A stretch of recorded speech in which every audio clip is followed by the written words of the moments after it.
एक साधू एका महिलेच्या घरी रोज भिक्षा मागायला जायचा, रोज भिक्षा मागायचा, आणि ती बाई त्याला वाटेल तसं बोलायची, शिव्याशाप घालायची आणि हकलून लावायची, तरी पण तो साधू रोज तिच्या दारापुढे जायचाच. एके दिवशी असाच केला, त्या बाईने शिव्या घातल्या, त्याला हकललं, तसा शेजारी धावत आला, त्या साधूंजवळ गेला. अहो म्हटला, कशाला येता इथं? या बाई रोज तुम्हाला शिव्या घालतात, हकलून देतात, तरी तुम्ही परत त्यांच्या दारात आहेच. साधू म्हटला, हे बघ, मला काही मिळावं म्हणून मी त्यांच्या दारात येत नाही, तर त्यांना काहीतरी देण्याची सवय लागावी म्हणून त्यांच्या दारापुढे येतो.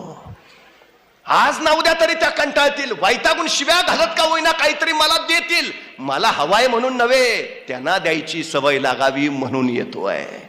जिथं देणारी माणसं असतात तिथं समाज घडतो, हे सगळ्यात महत्वाचं आहे. सगळ्यात हे